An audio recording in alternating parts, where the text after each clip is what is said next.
Yeah. And we here now. And it's good to going down. You think it ain't when it is. That's my it's the daily go get show. You think it ain't when it is. You think it won't when it is. We are here and we are in motion. We do this thing. Taking off left lane, no coasting. And we in the place to be, y'all. Friday. Flashback Friday. Thank God it's Friday all up in your area, man. I hope y'all feeling like real men and real women should. Because it's going to be good. Yeah. Carol Chamberlain, mi favorita is all up in the place of good to see you. YS Books, Yvette Stokes. It's a good ass look. So, tonight on the Daily Go Get a Business show, we're talking about you, me, and our silly beliefs. So we're going to talk about, take it back a little bit on some Flashback Friday type of thing.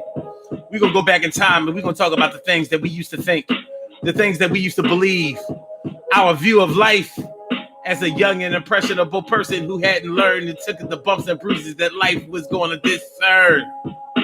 You know what I'm talking about? You know, back when when you thought that we'd be friends forever together, forever together. You know, when you thought that there was no way that adversity was ever going to overtake you in life in any form or fashion, you know? Back when you was going to live forever, baby.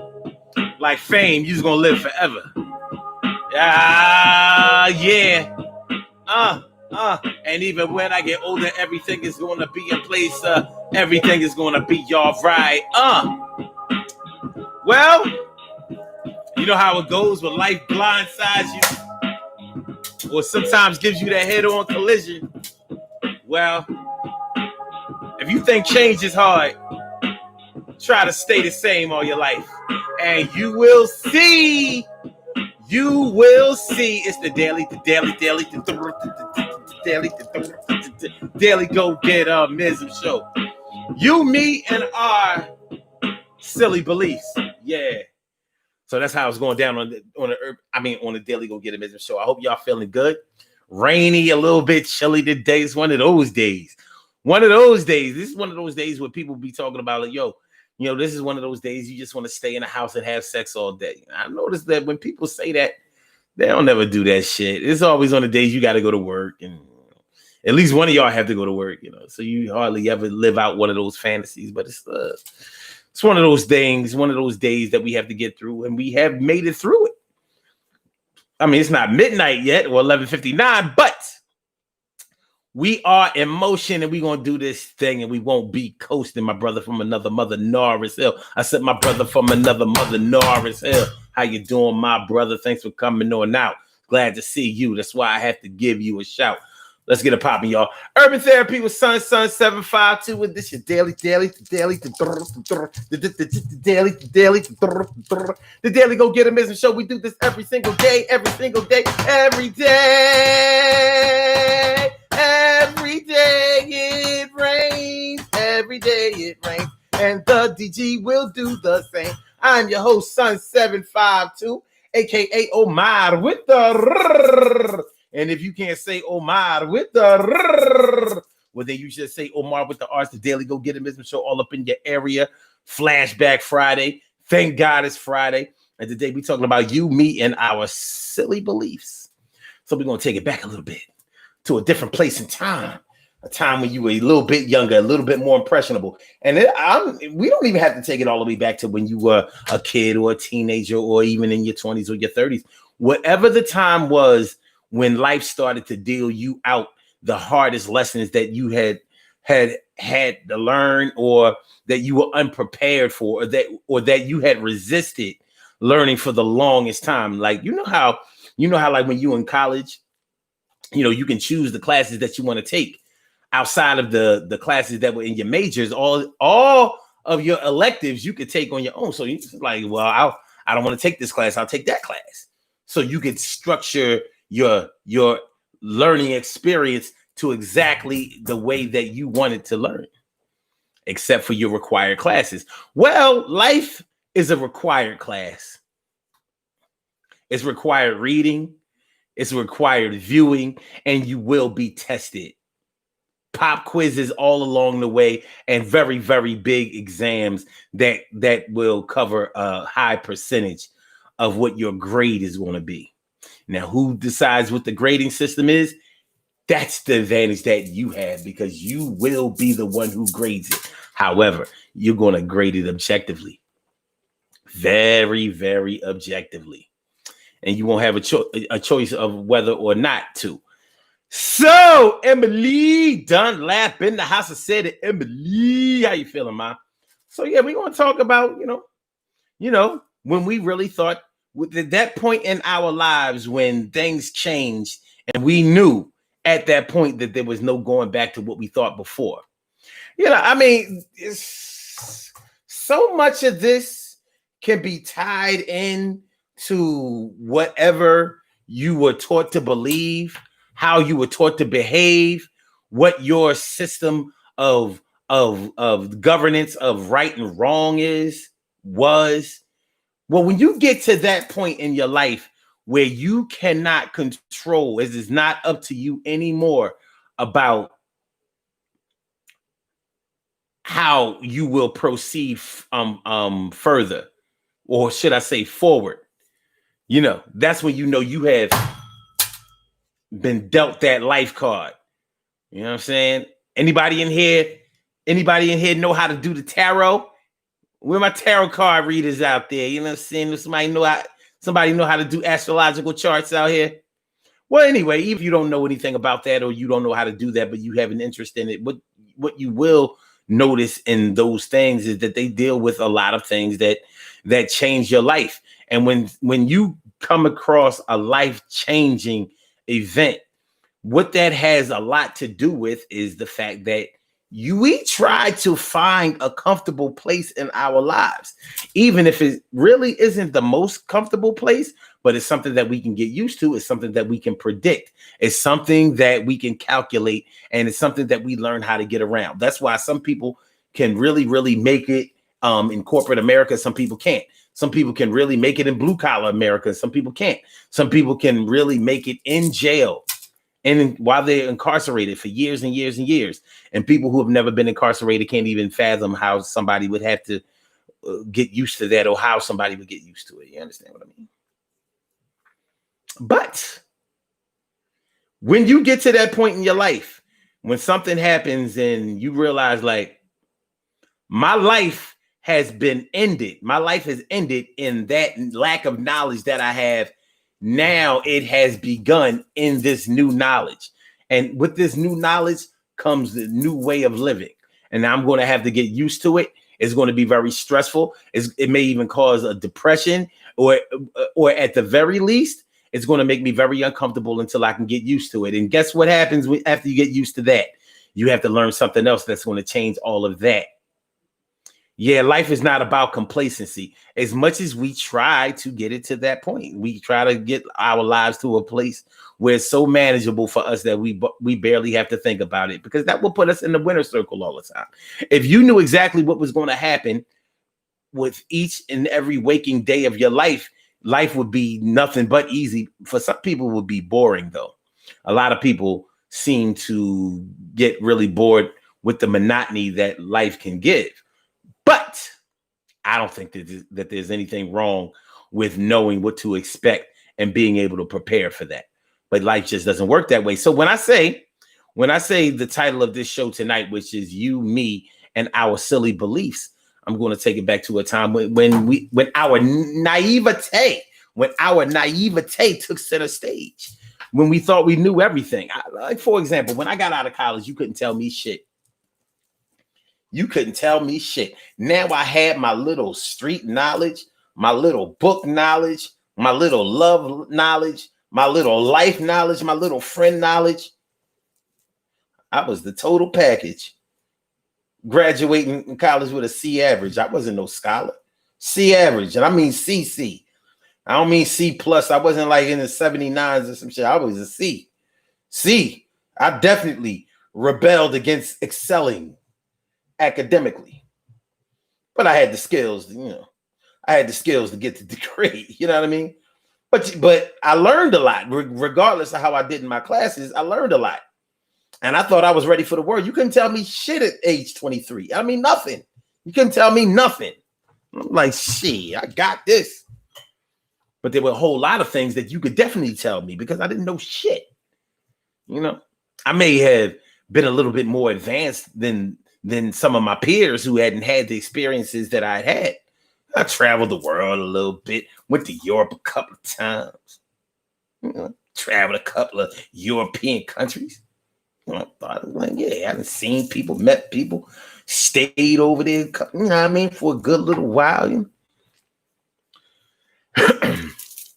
There were still some things that I had to learn, some lessons that I had to learn, and some lessons that I still haven't learned, even all of these years later. For example, you know, when I was getting out of school, some of my friends were having to deal with life's reality that was irreversible, that they could not turn around. Like, some of my people have lost their parents. See, I still don't know what it's like to have lost a parent. Well, my stepdad, yeah, he was my parent. I can't front on that. But my biological parents are still alive and well, for the most part. They got little health issues and all of that. But, you know, that experience blindsided my peers. And I'm thinking to myself, like, damn, I couldn't even imagine that happening at that time. And I think back on it, like, what if one of my parents had passed back then? Like, how would I have handled that shit? Not sure. Because there would have been so many unanswered questions that I would have had. But because I've always had them there, I was able to ask them questions about certain life and live my life that vicariously through them, through their experience that I did not witness. But at least I'm able to talk to them and get eyewitness accounts, you know, for the most part that they can remember. Things could have been a lot different. So I have to take into consideration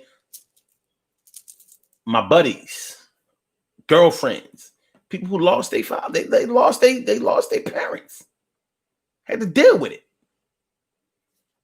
you know, and the emotional trauma that came along with that. You know what I mean? So that changed them forever. It changed the direction that they were going towards, even if they got back on that track of success. And many of them were successful, but there was still a void that needed to be filled in their lives because of that loss. I couldn't speak on that because I didn't know nothing about it. But they could speak on it and more because they did know about it. So they had an experience that I couldn't relate to, but that they could teach me something about, even if I felt like mentally I might have been superior to them, which is something that a lot of college graduates think. They think that they're mentally superior. You know what I mean?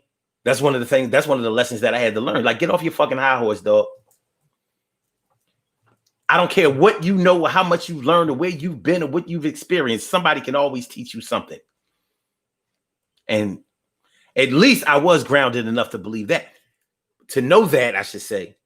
But when I talk about you, me, and our silly beliefs, yeah, at 21, at 20, 21, 22, I would have told you, yo, I'm going to always be this way in my life. You know, that swag, that young swag, that, yeah, you know what I'm saying? You know, no.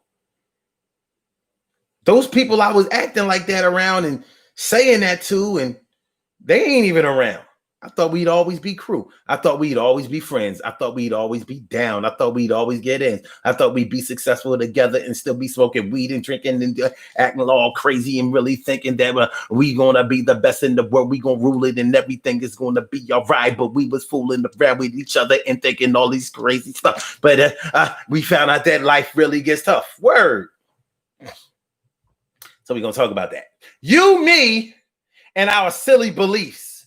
You, me, and our silly beliefs. That's how it's going down on the Daily Go Get a Business show. That's how it's going down on the Daily Go Get a Business show. You think it ain't when it is? You think it won't when it is? You, me, and our silly beliefs. I know many of y'all had probably been in a relationship that y'all thought was going to last forever because it was so good at one point in time. Ooh, this my baby. It was bigger than sex. This was real love. Some of y'all experienced it while y'all were teenagers. Like, yo, we gonna be together forever. We gonna be together forever. Y'all was carving shit and logs and shit and writing shit on homework books. Me and Keisha together forever. I said, me and Keisha, yeah, together forever. She always gonna be my girl, and I'm always gonna be her world. And she always gonna have curls in her hair and look good, and people stare. But none of them niggas better than I come around here because she is mine, and I mean all mine. She would never look at another nigga. They can't shine, not like the sun, not like number 751, 752 plus 1 minus 1. You know what I'm talking about. It's all real. Back in the day, we used to feel the way we feel or felt. It's real shit. Real shit. But life has a way of coming along. Bow! Cold cocking you right there. Jaw. Nose.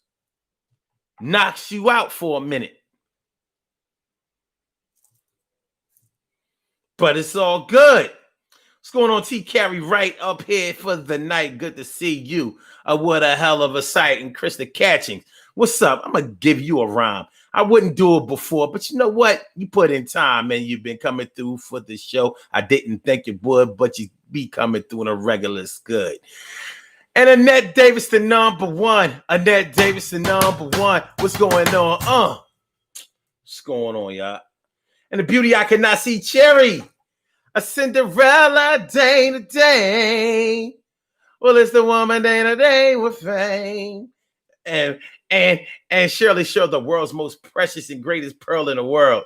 Shirley Show, the world's most precious and greatest pearl in the world. What's good?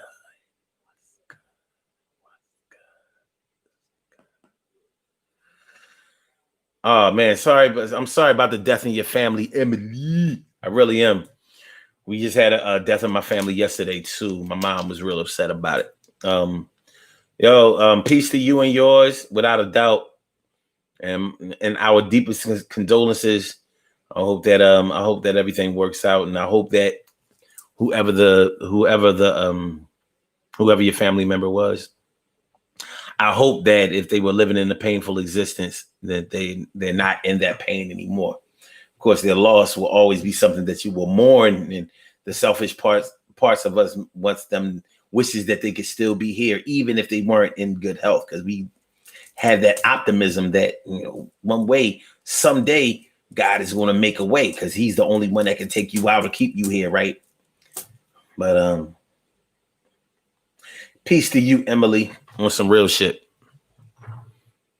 But that's kind of like what I'm talking about,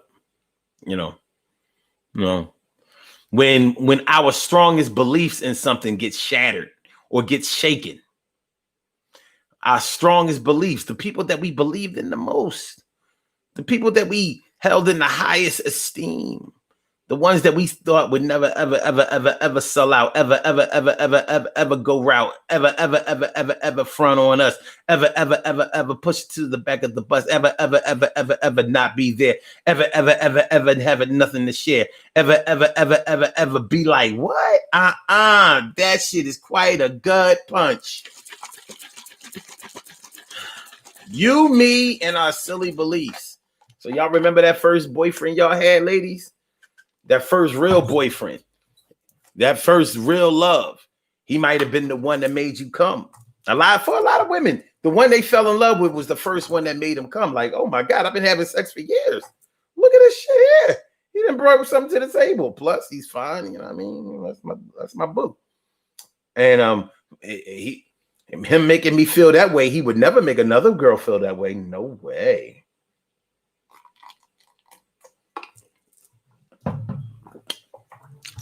He would never do that. Not to me.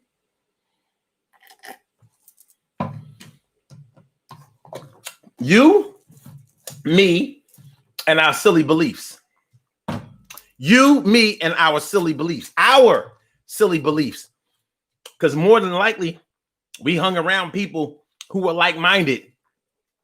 We were around people who didn't think too much out of the box. You know how some people can't hang around with people who think differently than they do. A lot of people only hang around with people of like minds, even if they silly as shit and really are off base about almost everything.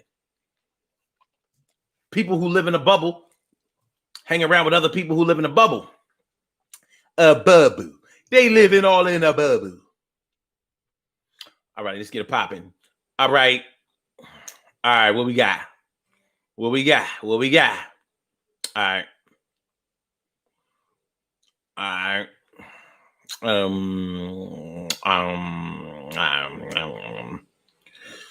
Narcil says the more you know, the more you know you don't know. Some people don't see it that way, Nars. See, you are philosophical. You are philosophical about life and life situations. So you think a lot, you ponder a lot, you wonder what happened, you try to prevent it from happening again. Everybody don't do that. Not everyone does that. A lot of people say, I was having a discussion today with somebody, a Trump supporter, and they were failing to acknowledge that he doesn't acknowledge any of his wrongs.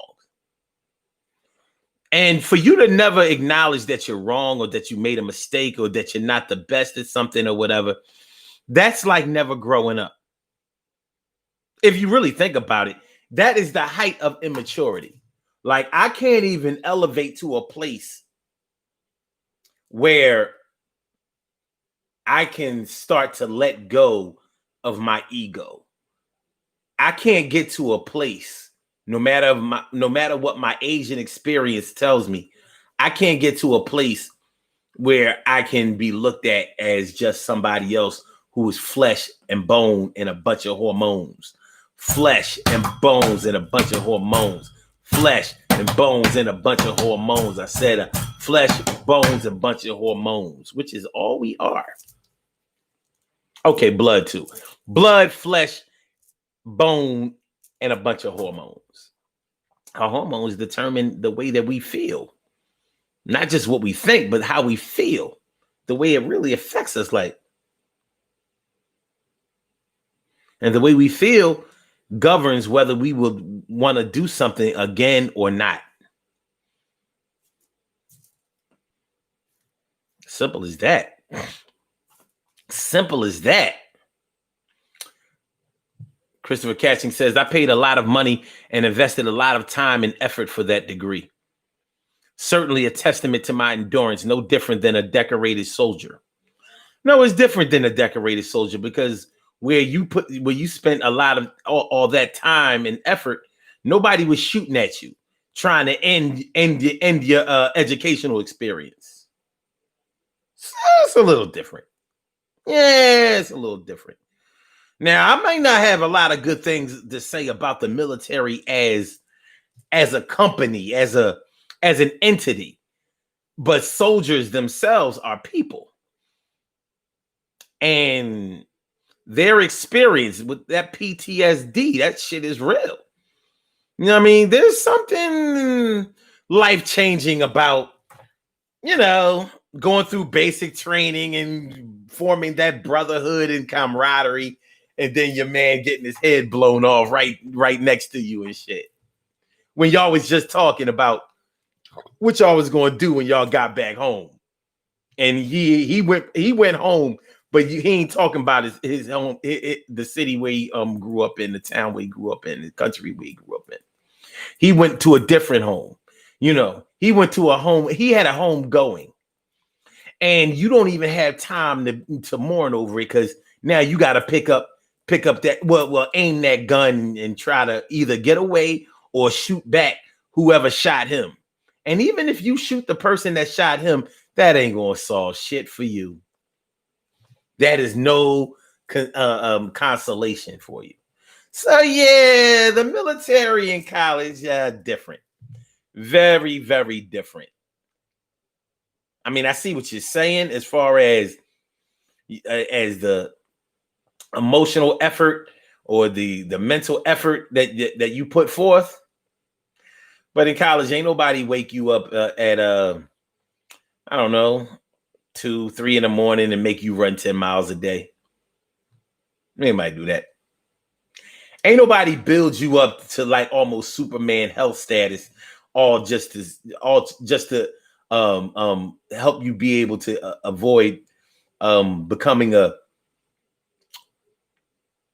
casualty. A casualty can be just because you got hurt, but becoming a KIA, like no matter how well you build up your body, you'll never have muscles hard enough to stop a bullet. It tear right through them flesh, that flesh, right through it. Yes, it does. Yes, it does.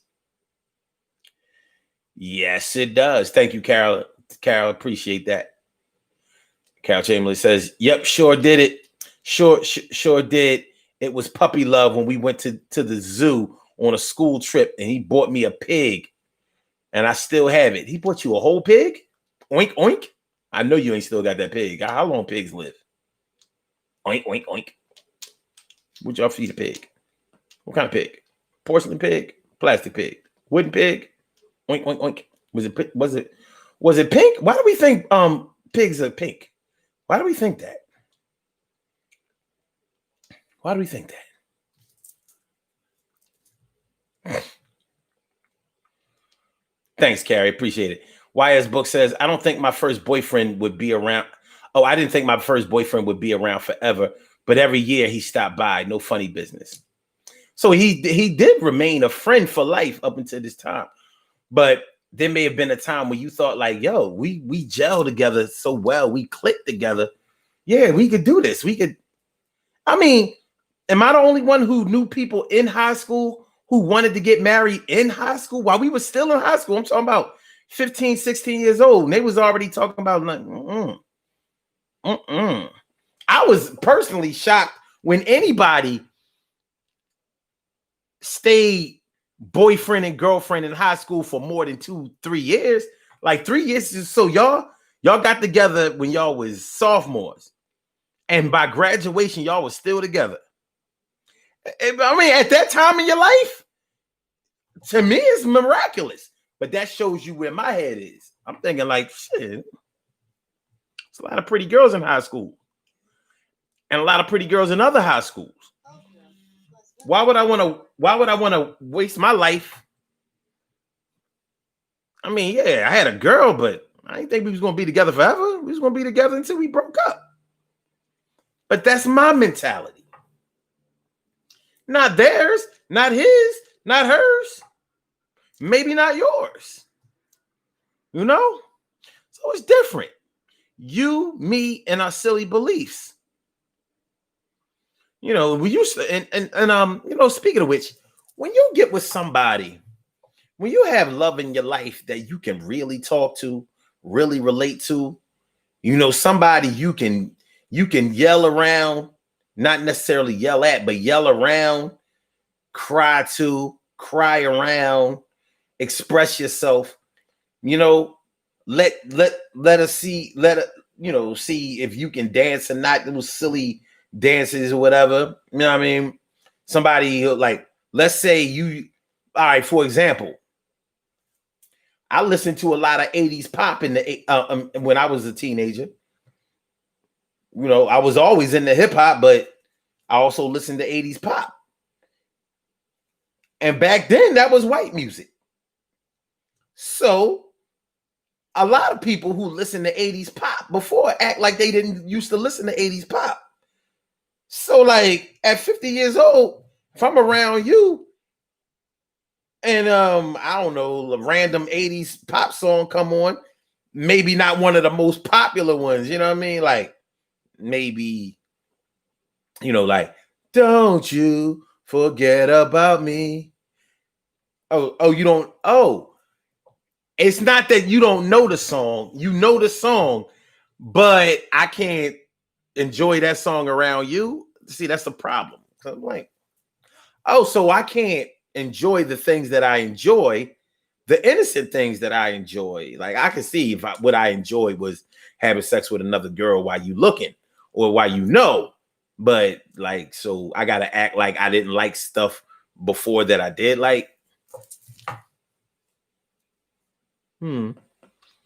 I don't know. That doesn't sound fun. But when you get around somebody who you can really express what you like, what you think, how you feel, the crazy thoughts that come across your head, like, yo, I don't know, man.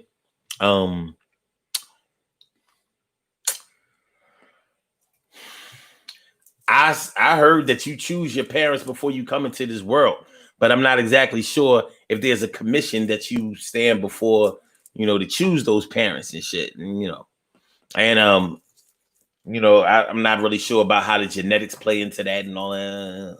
But anyway, when you come across somebody in your life that you really can be yourself, your crazy self, your goofy self, your weird self, your like, yo, this ain't normal self, and they accept that, and they'll show that side to you also. You think that you've come across the greatest love of all, and you may have for you. So that might be the time when you really think that you're gonna be together forever together. Run DMC, tougher than leather. And what's up, Ansel Jones? My brother Ansel Jones is all up in the house. What's going on? Well, how many of y'all have hobbies that you have enjoyed, I don't know, 20 years, 30 years now, and still do it? Because a lot of us have moved on from certain things. But maybe at the time we were doing it, we thought we were going to do it forever. Honestly, I only smoked weed for a year. But that year that I smoked weed, I thought I was going to smoke weed forever. Real shit. I was like, yo, this shit is great. No hangover. No hangover. That was a big deal for me. I was like, yo, so you can get high and not be fucked up the next day. No tiredness. No, oh my God. Oh, this is a chore. No headache. No nothing. No stomach. No throwing up. No nothing. Yeah. I smoke weed forever. No. Smoke weed for a year. 1 year. One measly year. Took me 3 years to get high off the shit. Wait. First time I smoked weed was 1990. Not 91. 92. First time I smoked weed was 1992. I didn't get high. I smoked it a lot of times in 1992. I never got high. The high that I could identify didn't come until 1993. I was like, oh, so this is what the hype was about? Like, because we've been wasting our money on this bullshit. Like, oh, I finally got it. But yeah, I wasn't going to do that for the rest of my life. Some people have done it it seems like they on a pretty good run to do it for the rest of their lives. But that's them. And maybe that works for them. But nonetheless, it's possible that they didn't think that they would even do it for that long. You, me, and our silly beliefs. Anytime we think that we're going to do something for life, forever, such and such would never lie to me. They would never lie to me. They would never sell me out. You got that wrong. Some of the people that were the closest to us rocked our world. And if we're immature, we take that disappointment to think that everybody out there is suspect in that regard. Like, because you got sold out by the one that was closest to you, anybody else that's not even that close to you could never be 100%. It's not fair. But because we got our feelings hurt, and there is no accounting for how your feelings work, we put it on everybody else. My big sis Robbie Robin Ming here to do a thing. Good to see you. When you come through, I'm feeling like a king. Because you a queen. You know what I'm saying? Yeah, I mean, I'm glad to see you all up on the DG scene. Word.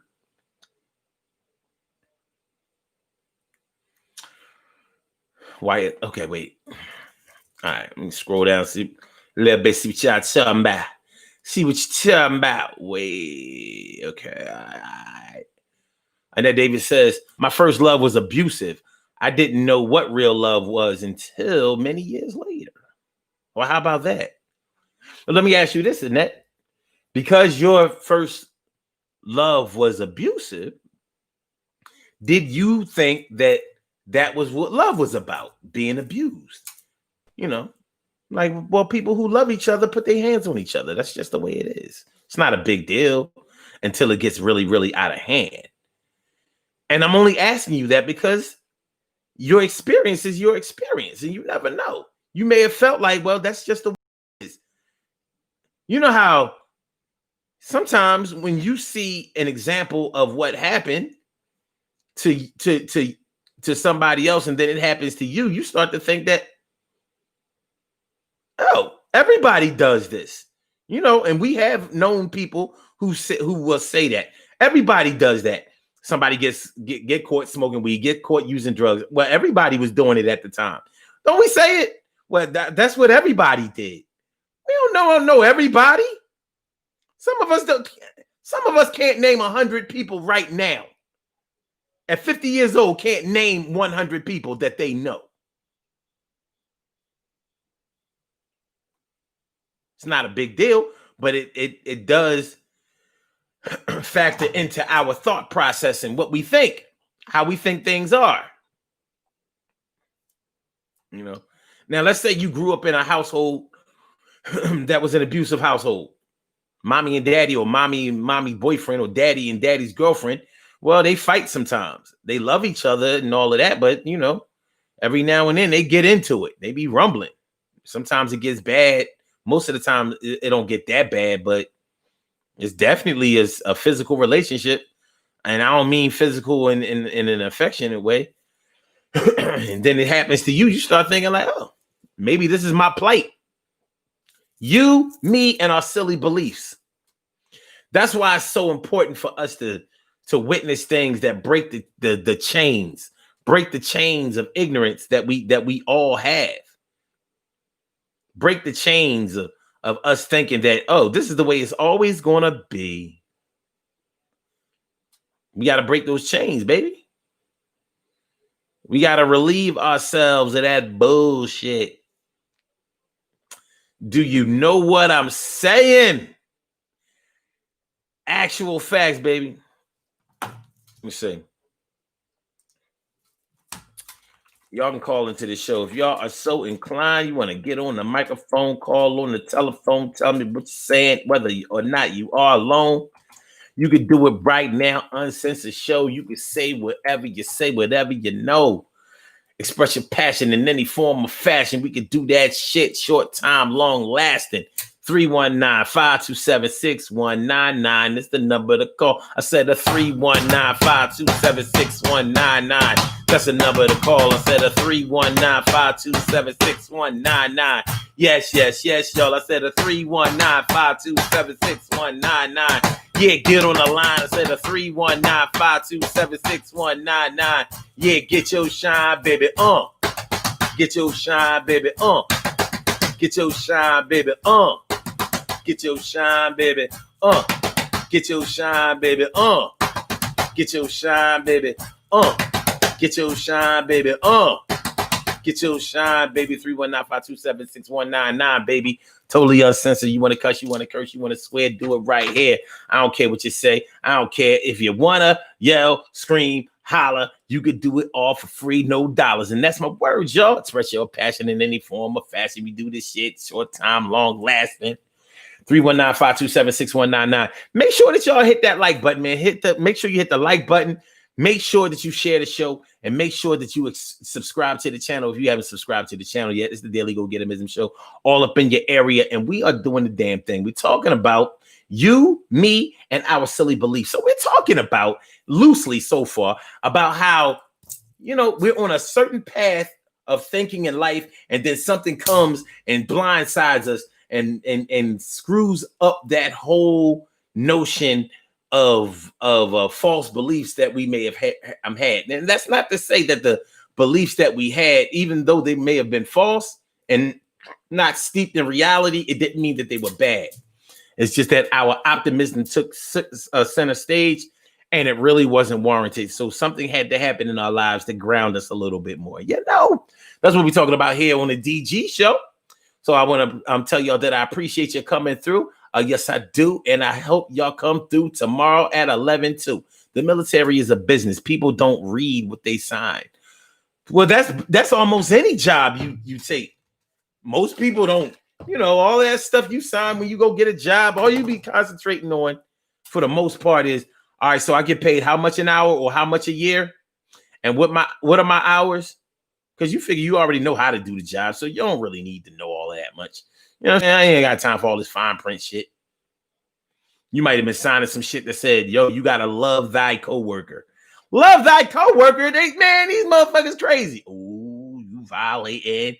We can write you up for not loving thy coworker. You love thy colleague. Love thy colleague. They're an asshole. How could you call your colleague, your esteemed colleague, an asshole? Man, I call my wife an asshole. Oh, no, I'm sorry. That's what she says to me. I call her a bitch. We don't mean it. We don't mean it. T. Carey Wright says, Christopher, you equating yourself to a decorated soldier reminds me of someone from the LGBTQ community claiming that their struggle is equivalent to that of the black struggle. We gonna do this, Carrie? I mean, now wait a minute, goddamn. Wait. Wait. See, I thought I was navigating this show. I was like, I'm cruising. We're just gonna cruise to 8 o'clock and everything is gonna be all right. And then here comes Shorty. You want some more? Wait till they get a load of me.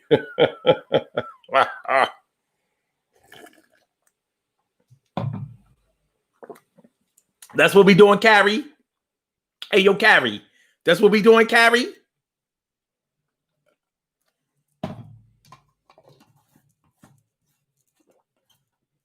You're right, though.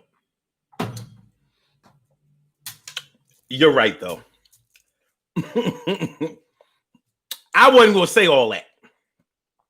But you're right, Creepy Carrie. Creepy Carrie. They're all going to laugh at you. Hey, yo, Carrie. All right. My brother from another mother, Norris Hill, he says, it's like being disappointed after finding out an admired celebrity is a stuck-up jerk. My first, third, fifth, sixth, and seventh loves taught me memorable lessons also. Yeah, I feel you, man. I feel you.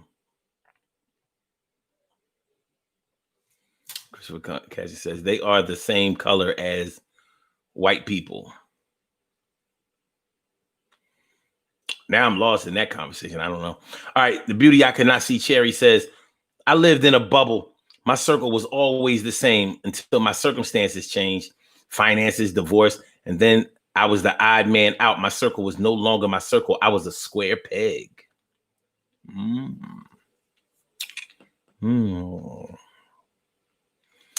Oh, and Carol Chamberlain says, yes, it is pink. And I don't know why we think that.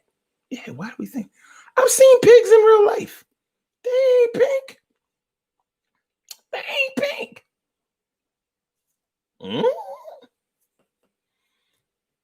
ain't pink. They say pigs are actually more intelligent and easier to train than dogs. And I'm thinking, like, how could something be as easy to train and as intelligent as a dog? But they say pigs are. So something that you can train better than a dog, or as well as a dog, you decide to make ham hocks out of it. God damn, y'all motherfuckers is treacherous. Carol says, cooking is my one passion. I've always enjoyed it. Word up. Ansel Jones says, I have a couple of friends that I meet overseas. We were friends, but not as tight as we thought. Life will show you that shit. It'll show you. I've always been a strong believer that when you separate from people, there's a reason that you separate. One of the reasons, or one of the things that I've noticed about when you separate from people, both of y'all learn things independently of each other. Now, whether y'all ever get back together to show and prove and teach each other what you have both learned in the absence of each other, sometimes it happens and sometimes it doesn't. But we the universe, God in the universe has a way of separating you from something that you don't really need. And sometimes we resent that reality. Like, what you mean God did that? What you trying to say? Such and such is bad for me, or that I'm bad for such and such? Why would God do that? Well, they say the Lord works in mysterious ways. But I've also been taught that God works in very obvious ways too. If you acknowledge the power of his existence, when you acknowledge the fact that he can do anything and be anywhere, then nothing he does is a mystery. The mystery is in you with your limited capacity to understand, thinks that you could ever ascend your thinking to that level. That's the mystery. Like, why try? Why don't you just accept that he has a plan and that you should just try to get in where you fit in, where that plan is concerned? Why you can't do that? Why you can't do that? Well, you can. Some of us can. Some of us don't seem to. Some of us seem to struggle with that a little bit. Maybe a lot. But yeah. You know, you, me, and our silly beliefs. How many of y'all thought that as long as you walk the path of the straight and narrow, and as long as you live your life right and do the right thing, that everything will be okay with you and nobody will fuck with you and God will bless you and shield you away from all negative circumstances? How many of y'all believe that? How many of y'all had to have that belief shaken? Because that's not an easy one. That's not an easy one to deal with, especially if you were raised in the church, or you weren't raised in the church, but you converted to the church, a church of your choosing, a religion of your choosing. I'm saying church in absence of having to say all of the other houses of the holy. But yeah, you were taught that, if you pay your tithes, if you read your scripture, if you follow the word, you do the right thing, and you pray the way that you supposed to pray and live your life right, like you do, like your plate, everything is going to be all right, and everything is going to be all right. Do the right thing. Everything is going to be all right. Everything is going to be all right. God loves you. Everything is going to be all right. Everything is going to be all right. You're protected, baby. Everything is going to be all right. Going to be part of nothing. That's blind, crippled, or crazy. You won't get hurt. You won't get dissed. You won't get teased. You won't feel bad. You have nothing to worry about. And you start to see that just because you do the right thing doesn't mean that everybody around you is going to do the right thing. And how were you even sure in the first place that what you were doing was right? Because more than likely, God didn't tell you that it was right. Or maybe you feel like he told you that it was right because you felt it in your heart. There's something in my heart, something in my heart, something, ooh, got me hooked on you. Yeah. Everybody, including the ancients, told you that as long as you did the right thing, you would be okay. But people kept fucking up your okay. People came along and fucked your okay up. They don't want you to be okay. There's some people right now in each and every one of y'all lives that will not allow you to be okay around them. When they come around, you are not okay.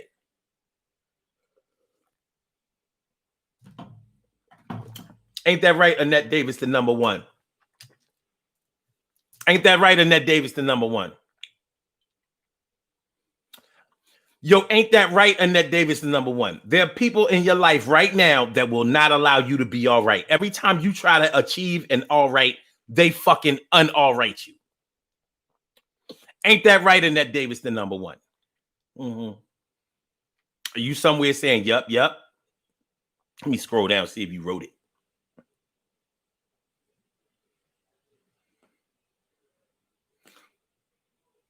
Yes, Omar with the R. You are right. Thank you. I knew it.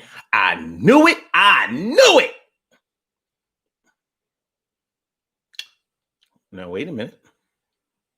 Hold on. What we got? Annette Davis number one says, I always wanted to try weed, but I was too scared to try. Nobody believes me when I say that I never smoked weed. Shoot, a lot of people never smoke weed. And you ain't missing out on shit. For real. Motherfuckers be acting like weed is, man, they need to stop that shit. I can see if they was talking about coke. Weed ain't all that. It's okay. But from what they tell me about the coke, they say once you start sniffing coke, you ain't fucking with that weed no more. That shit is a downer. Weed is a downer. You can tell by the way people look when they high. Like, yeah, you don't look like you having fun to me. But people on coke, they look like they having fun. Yahoo! Says, I did because when I was little, my parents used to fight a lot, and I'm not talking about arguing. You know what, man? Sometimes you the realest thing. You know what I'm saying? White people always be like, yo, we were fighting. My mom and my dad had a fight last night. Oh, yeah? What kind of fight they had? Who won? I mean, they weren't like physical fighting. I mean, but there was a lot of yelling and screaming. They were really arguing. Fuck you talking about? Ain't no goddamn fight.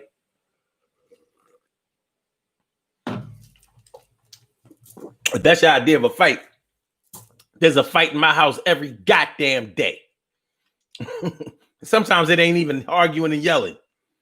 You know, I mean, you ever have somebody quietly tell you to, you know what I mean, shut the fuck up, or quietly make you shut the fuck up? Yo, for real, you don't cut that bullshit out, it's gonna be such a problem for you in a minute. Shut the fuck up, chill the fuck out, go sit down somewhere and stop it. And you got 30 seconds, and I'm dead serious.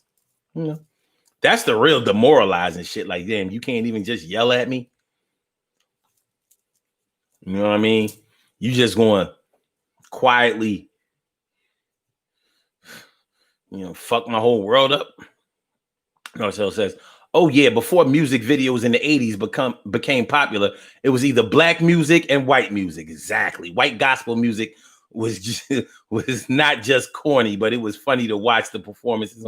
Yo, that shit garbage. That shit is garbage. That's right. He ain't never lied, Carol. Robbie Ming says, already did share. Oh, okay. I've been subscribed. Appreciate it. But y'all got to share for others, not just for others.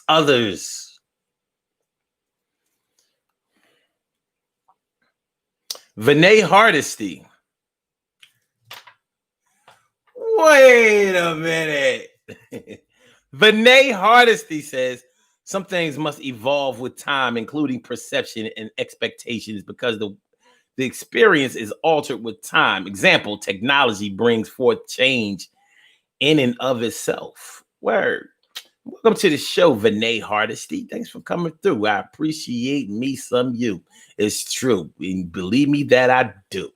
Narciso says, in 1990, I put a Jimi Hendrix tape in my box around a couple of friends, and they almost laughed me out of my own crib. Yeah.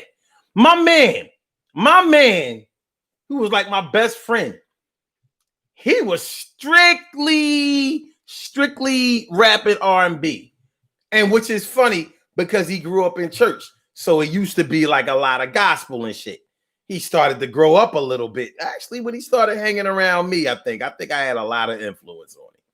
I think I allowed him to come out of his shell in a lot of ways. You know what I'm saying? But yeah. So like, I remember when we was in school and I ordered the Led Zeppelin box set. It was on sale. You know what I'm saying? I was like, yo, like all my favorite songs on here. Look, A Whole Lot of Love and House of the Holy, the Kashmir. Yeah, that's it. He like, you really listening to that shit, huh? Like, yeah. And I'm mad up unapologetic, like, yeah, I spent good money on this shit. Yeah, hell yeah, I'm listening to it. Like, you can limit yourself if you want. We don't do that where I'm from. Niggas don't limit themselves in the McIntyre household. Every McIntyre is on some other shit. Sometimes I wish that some of the McIntyres could limit themselves. Like, yo, man, I ain't fucking with that though. Yo, you forgot it. Anyway, Carol says, is that why people have them as pets, like pot-bellied pigs? I don't know. But they say it's a really, really intelligent animal, like more than a dog. Let's Google it. Let's Google it. We going cold Google. We going Google. Are pigs smarter than dogs? According to Daily Mail, scientists have found that pigs are smarter than dogs and can solve problems just as well as chimpanzees. Well, goddamn, Carol, you hear that shit? Scientists have found that pigs are smarter than dogs and can solve problems just as well as chimpanzees. Overall, research suggests pigs have excellent long-term memories and are skilled at mazes and other tests requiring location of objects. Well, goddamn! It says IQ tests reveal pigs can outsmart dogs and chimps. Chimps? And yo, and Carol, you got to see these fucking pictures. These pigs are not pink. This pig here, ugly as fuck. One thing is for sure, pigs do not have pretty eyes. Yeah.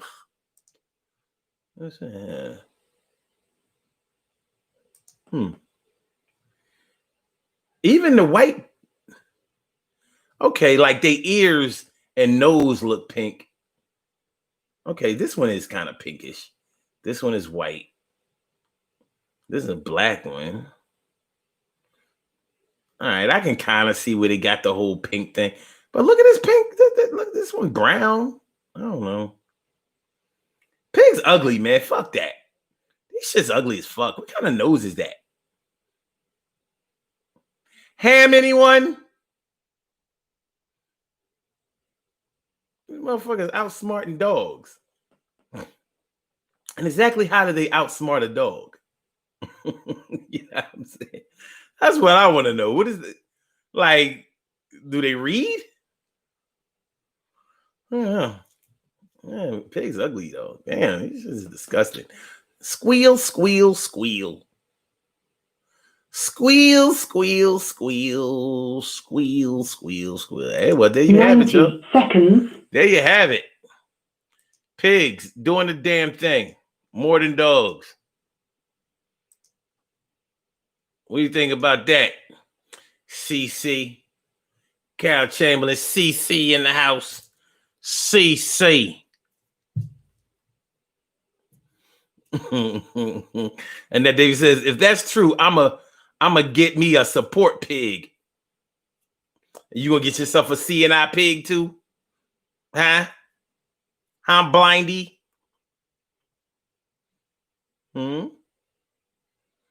I wonder if pigs can sing.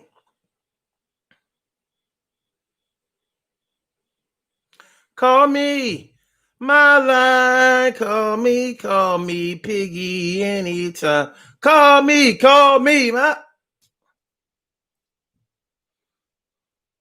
From Digital Underground to Jimmy. Okay, wait. Okay, wait.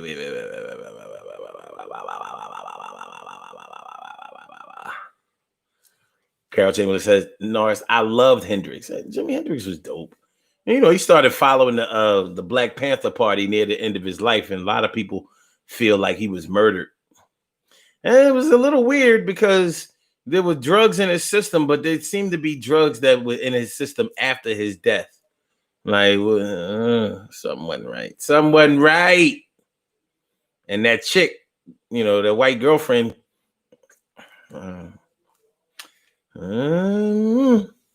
plus he had a manager that was ruthless and very, very underhanded. And he had an insurance policy out on Jimi Hendrix. Lot of money, like $6 million. Come on, man. We talking about in the 80s. I mean, I'm sorry, in the 60s, late 60s, because he died in 70, right? September, I believe it was September 18th, 1970. Let me see.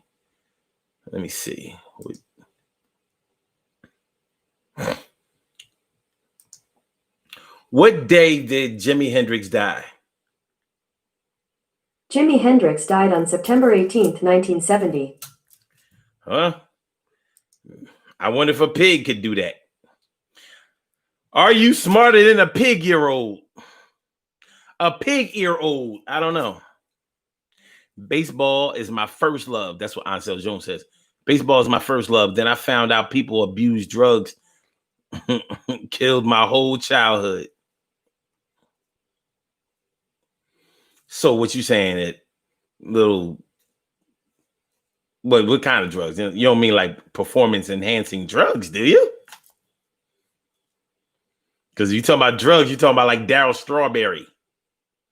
You talking about PhDs. I mean PEDs. Then you're talking about Barry Bonds.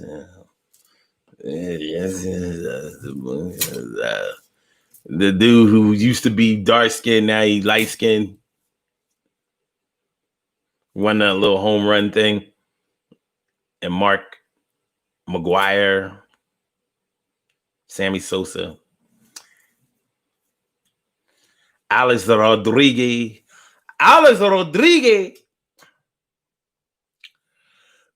Oh, you like Chicago too? Chicago is one of those groups.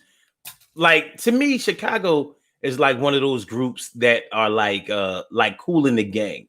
You see, like Kool and the Gang went from like the hardcore funk, and then in the 80s, then they had the little pop, the soft, the like R&B pop thing going on. But that ain't where they came from. Kool and the Gang was hardcore funk. Just like Chicago. What they became in the 80s was different than they was in the 70s, that's for sure. Great band.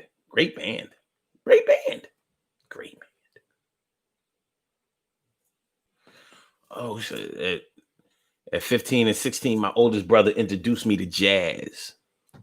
Okay.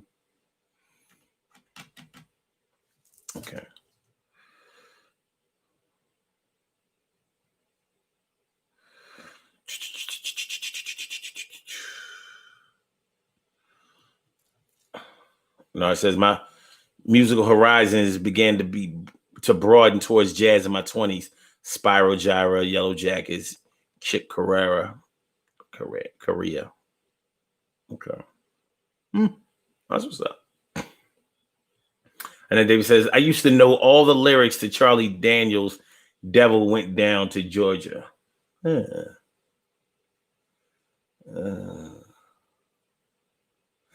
Jones says, I went to see the interview, the pig and other animals in this. I want to see the interview with the pig and all the other animals. Yo.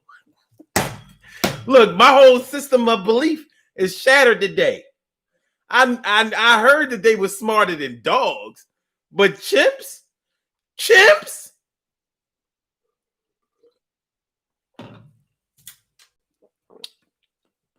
I thought primates were supposed to be smarter than some people.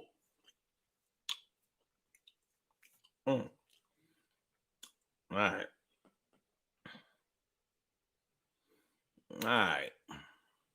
Okay. But yeah, man, when we talk about you, me, and our silly beliefs, when we get to that point in our lives where we know that we cannot go back to that place of comfort, that comfort thinking that everything is going to definitely be all right, even with minimal effort from me. People are always going to look out for me. We talked a little bit about drugs, but I don't know if any of y'all have ever been on drugs.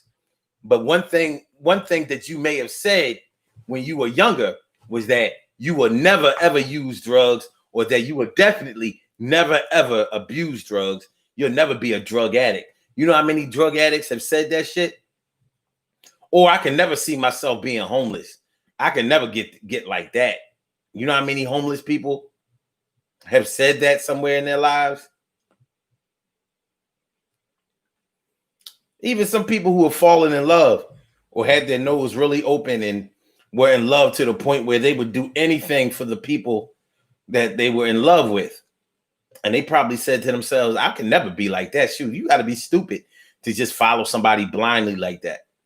You think everybody who follows the religious leaders, like some of these ridiculous religious leaders, like a Creflo Dollar or I don't know, Reverend Ike, Daddy, what's his name? Daddy, not Daddy Rich. That was his nickname, but Daddy,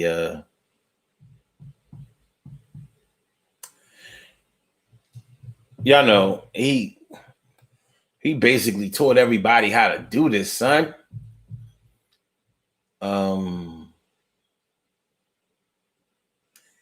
Sweet Daddy Grace, or Jim Jones, or all these people. I bet you a lot of that flock said that they would never, they couldn't ever see themselves being like that. And guess what? They got caught out there. Maybe a lot of them were looking for that, but I'm sure there had to be some people who didn't think that they could ever be touched that way. If you look at the late, great Malcolm X had no religion on his radar, and certainly wasn't living the type of lifestyle that would be conducive to the level of discipline that he had ascended to in order to serve Elijah Muhammad and the Nation of Islam. He never thought that he would do anything like that. It was a struggle for him just to be able to get on his knees and pray. But he did it. So there can be circumstances and events that happen in your life that let you see, like, damn, I've come so far from what I was, but now I see that life is a journey and I'm still here and it ain't over, and there's probably a lot more to learn. But our proclivity is to end it right now. Not end it as far as ending our lives, but we think that we want to get to the point where we know enough to just be okay. Like we don't have to go no farther than this. We good right here. We stable right here. Well, many of the jobs that we've held were good jobs and good paying jobs until we got a better paying job. Or until the price of inflation rose.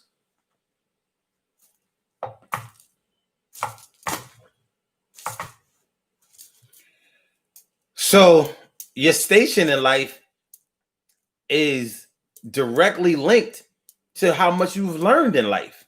The more you learn, the less likely you are to stay in the position that you are. You have to keep moving. You have to. Your brain, your thought process, your mind won't let you just stop right there. Like, I'm good enough. I made enough money. I used to always wonder how rich people be talking about, they don't have enough money. They need to make more money. Yeah, and we're thinking that it's just greed, and it is. But it's a greed because they are so used to having more and looking for more and achieving more and earning more that no way they're going to stop, because they realize that the more money they make, the more their lifestyle depends on them making more, even if that's just their perception. Because somebody has a lot more than us, we think that they have everything because they have the things that we want. We always think that somebody has so much when they have the things that we would like to have. So we'd be like, you have everything. I mean, you have a man or a woman who loves you. You have beautiful children. You got a nice house, car, good career. Like, you got everything. And we thinking like, On a 5-figure salary, I have everything? Well, you may have a lot.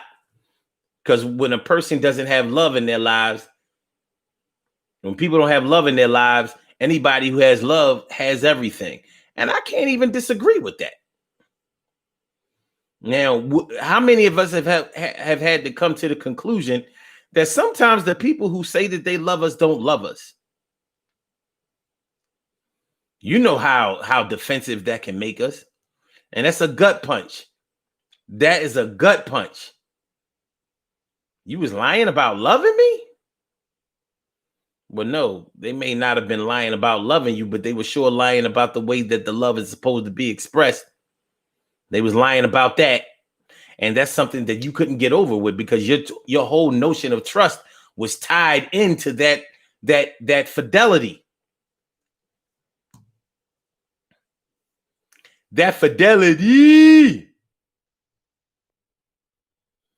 No, so it says relocating will change your perspective on how you look at where you move from. You ain't never done lied, man.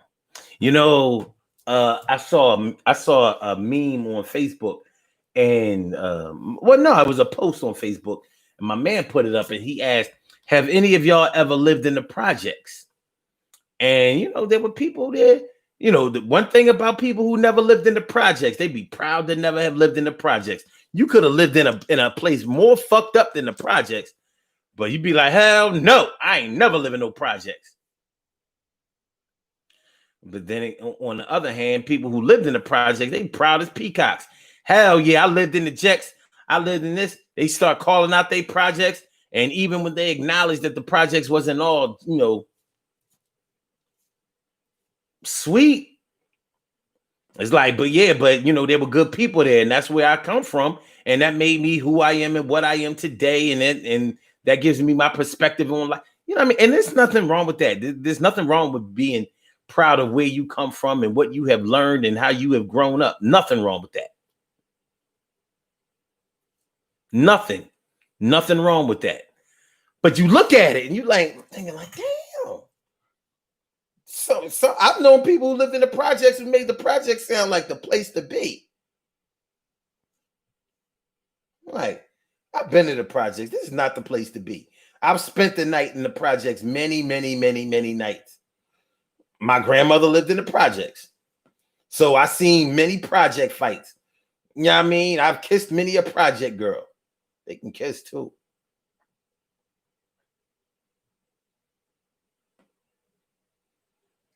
Yeah. But yeah. You know, they have you thinking, yeah, man, you know, because my projects, you know what I mean? And then you have some people who were ashamed to have grown up in the projects. They don't want to talk about none of that shit. You know, for their own purposes, when it suits them, like, yeah, I grew up Raymond Rose in 23rd and Diamond. What's up? But when they get around with people who ain't about that project life, it's like, well, you know, I grew up in, you know, with modest means, but look at me now. Look at me. Look at me now. Look at me now. Barbara Hill C say it's all up in the house. Good to see you. And that's without a doubt. Yeah, and that Davis is Charles Manson. Word.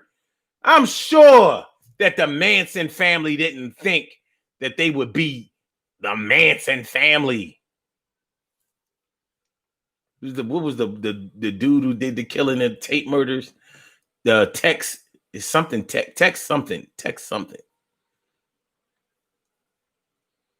And is it just me, or did for some reason I thought like all of the Manson family, like it looked like maybe they didn't take showers a lot. Like I could see them stinking. They look like stinky California white people.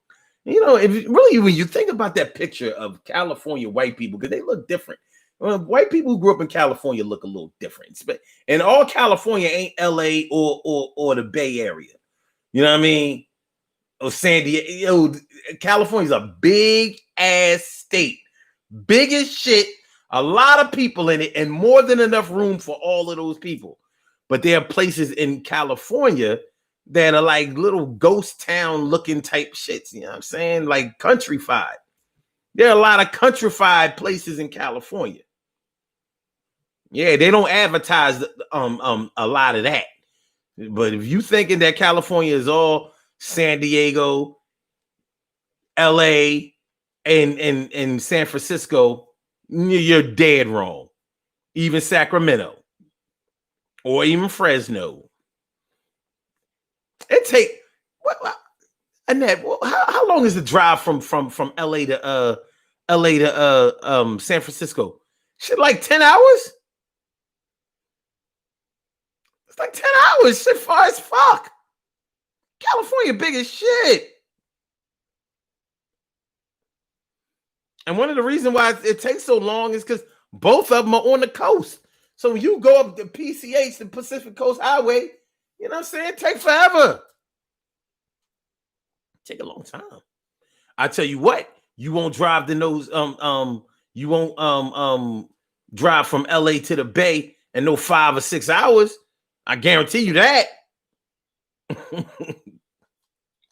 me see.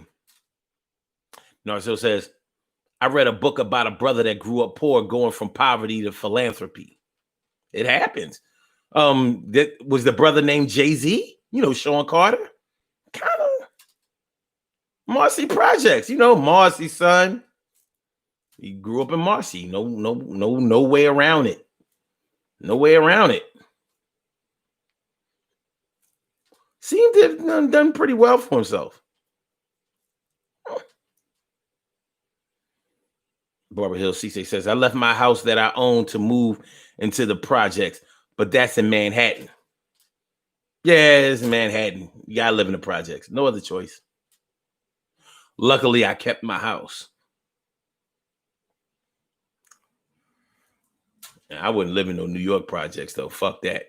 That's a little too commonplace for them and a little too uncommon for anybody else in the world. If you ain't from NY, you ain't got no business living in the projects or walking around the projects near them and all of that kind of shit. Maybe it's a little safer than it used to be. It ain't used to be safe. Just walking through there, it ain't used to be safe. And I always thought, like, for as much people who live in the projects, why they have them small entrances in New York projects? I'm like, they can have a doorway bigger than this. What is this? And they just don't believe in space in that city. They just don't believe in space. Like, no, we ain't got no space. We too busy packing people in there. Ain't no space. Like, no space. You gotta pay extra, super extra for space. And then David says 6 or 7 hours. 6 or 7 hours. Okay. Hold on. Let me see. Let me see how what's the time and distances. All right. How many miles is it from LA to San Francisco? The drive from Los Angeles to San Francisco is 381.9 miles. Okay. All right. Well, I guess that's not that bad. So, yeah, it's saying what you said. It said 381 miles, 5 hours and 59 minutes. Okay. So, if you go on the coast, like I was saying, it's going to take you way longer because everything takes longer if you go on the coast. So, if you take the PCH, that's going to make it like 10 hours. But if you go up, what is this, Route 5? And they got like a straight, because you got to go up through the state and then you got to go over. Because San Francisco is right there on the water. It actually looks more on the water than LA is. Because LA is bigger. The county is bigger. It comes inward a little bit more. All right. 6 hours. Well, damn. Well, I guess it's not that much farther than Philly to Pittsburgh, because Philly to Pittsburgh is like 350 miles. Let me see that. 350 miles. I thought I remember seeing a sign. Let me see. How many miles is it from Philadelphia to Pittsburgh? The drive from Philadelphia to Pittsburgh is 304.9 miles. 304 miles. Okay, so it's 60 miles more.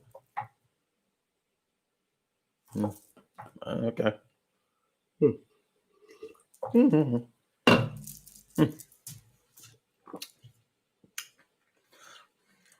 don't know why anybody would want to go to that godforsaken place. Stay your ass away from that fucking so-called city. Motherfuckers from Pittsburgh ain't right, man. Shout out to Pittsburgh. All right, we're about to get on up out of here. I'm gonna read the rest of y'all comments and we're gonna route. All right. And that's it. I drove it in about 7 hours myself. Okay. All right, that's cool. Dr. Bernard Hodges is his name. Okay, that's the boy. Went from projects to philanthropy. Okay. I'm gonna have to look him up. Also, Jones says people believe they can change from county life to inner city life easily. Well, some transition pretty well, but you gotta really want to do it. Really, really want to. Barbara Hill CC says, I was so scared up in the Bronx in the PJs. It's where I hung out from 12 to 17. I ain't have no business there. I was expecting to see Charles Bronson up in that bitch. You should have been expecting to see Paul Newman. You know what I mean? Fort Apache, the Bronx. Pam Grier.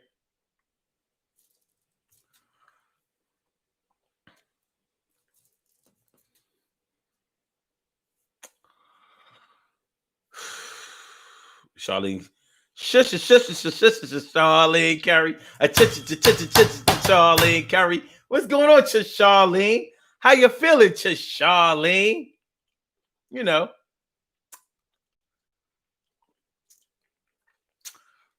Get that ass up quick, fast, in a hurry. Charlene Curry. Get that ass up quick, fast, hurry. Charlene Curry. What's up, Charlene? How you feeling, Charlene?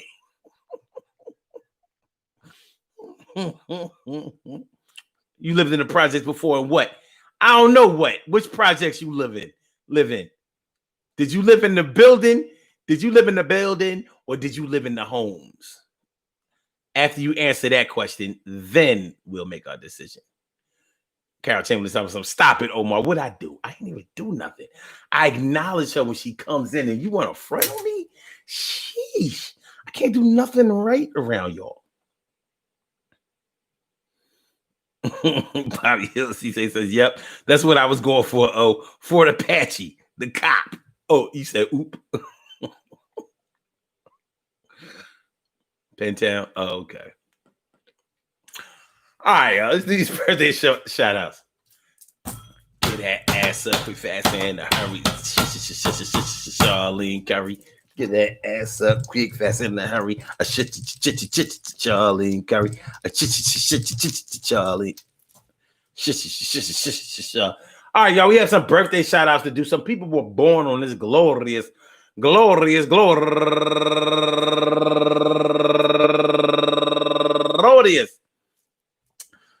October 16th, and they deserve to be acknowledged. So let's go about our business of acknowledging them and making them feel special because they are special, because they are special, because they are S-P-E-C-I-A-L. They are S-P-E-C-I-A-L. They are number one out the box.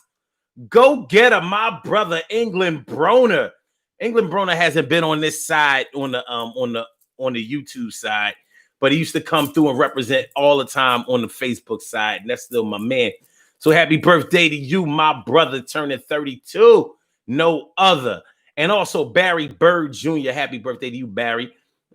And Emmett Johnson turning 41 years old today. Kenneth Jones turning 61 years old today. Tamara Foote turning 39 years old today. Esther Ramirez turning 32 years old today. And Teresa Brew turning 38 years old today. And Kathy Kilson. And last but not least, Pat CCism spat. CCism spat de Braganza. Pat CCism spat de Braganza. Can you say made up name? Anyway, that's my people's though. I want to say happy birthday to all of you and anyone else out there who shares this birthday on this glorious, glorious, glorious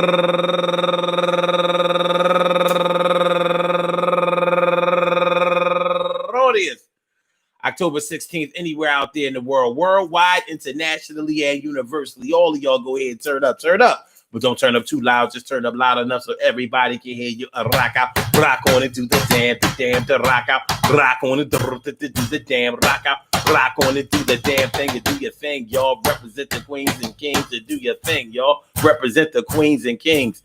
Good things happen to those who wait. Great things happen to those who grind, and anything can happen to those who go for theirs. So go hard, go for yours, and remember, hey yo. Wait a minute, y'all gonna stop this bitching. That's what you listen. Y'all gonna stop this bitching. Wait a minute. Now just wait a minute. Just wait. You know what I'm saying? Y'all, my peoples, we not gonna have this bitching. You know what I mean? I didn't say you gave up the ass quick, fast, in a hurry. All I said was Charlene Curry. They gave up the ass quick, fast, and in a hurry. Charlene Curry. Charlene Curry. They gave their ass quick, fast, up in a hurry. Charlene Curry. Charlie. I said Charlie. I said Charlie. I said Charlie. I said Charlie. I said Charlie. I said Charlie. I said Charlie. I said Charlie. What you talking about? What you talking about? What you talking about? What you talking about? I hope y'all enjoy listening to this show as much as I enjoy broadcasting it to you. Peace to all my day ones, my everydays, and my brand news. I love y'all to death, resuscitate y'all, love y'all back to life. And I want to tell y'all something. Like I said, we was talking about you, me, and our silly beliefs. When we were younger, when we were a little bit more impressionable, it could have been yesterday. You know, something happens every day to grow us up today. Something always happens today to introduce us to tomorrow. And for some of us, tomorrow was the one thing that we were trying to avoid. Tomorrow was the one thing that we were trying to avoid. I thought we get to see forever, but forever has gone away. It's so hard to say goodbye to yesterday. But I tell you what else. Yo, for us, it's so hard to get introduced to the next day. Because you know you got to make that change. There's nothing you can do. You think that change is hard. Trying to stay the same is way, way harder. You can't do it. Physically, your body grows. It develops. It makes changes in itself. You know what I mean? You can't stay the same weight. You can't sit. Your skin is going to change. You know what I mean? Some people who were very light when they were younger are darker now. I've noticed it. You know what I mean? But if the body can't physically stay the same, what makes you think that your experiences are going to allow you to stay the same, think the same, feel the same, do the same things? It's not going to happen. And for those who seem to manage to be able to do that and stay that way for the rest of their lives, then you probably should deduce that something is wrong with them, because you just can't. It can't be done, baby. It can't be done, baby. So I thought that we would always be crew. I thought that it was always going to be me and you. I thought that we would do things together forever until the end of time. I thought that you would never die. I thought I always rhyme. I thought I always never do crime or do time. And I had to do a bid, and I did it since I was a kid. And I've been messing up ever since. I refused to grow up, and words was missed. And I'm gonna tell you one thing. I always thought that I would be the king. I thought that we would swing. I thought that we would club, but never thought that we would ever be pushing the shove and each other out of our lives and doing different stuff. But guess what? Life will always call you bluff. We will be back tomorrow morning at 11 a.m. Eastern Standard Time. So come on through for another daily go get Ms. show. Carol Chamberlain says, Omar, you're going to need all three of your guns when we pull up on you. Shit, y'all ain't going to try to hurt me. You know what I mean? I can see y'all rolling up. You know what I mean? House, a car full of y'all just ready to hug up. Like, we thought we would scare you. You gonna get this meet and greet now. All right, y'all.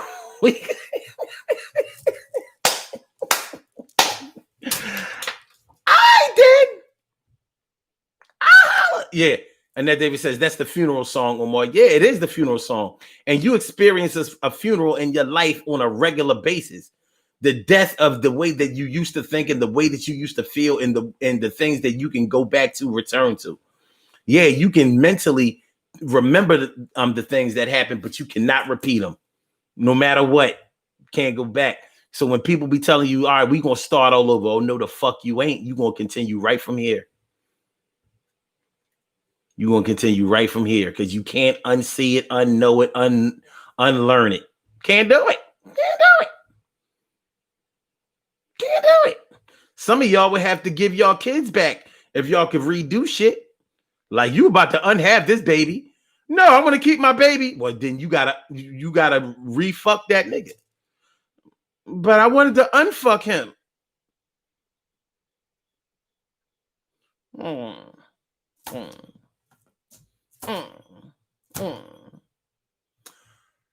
right, y'all. Blog Talk. Let me get you on up out of here. I holla back. See y'all tomorrow at 11 a.m. Blog Talk Radio. Goodbye. Peace, y'all. Love is love, baby. Don't forget to share the show. Don't forget to hit the like button. Don't forget to subscribe to the channel. Peace. Yeah.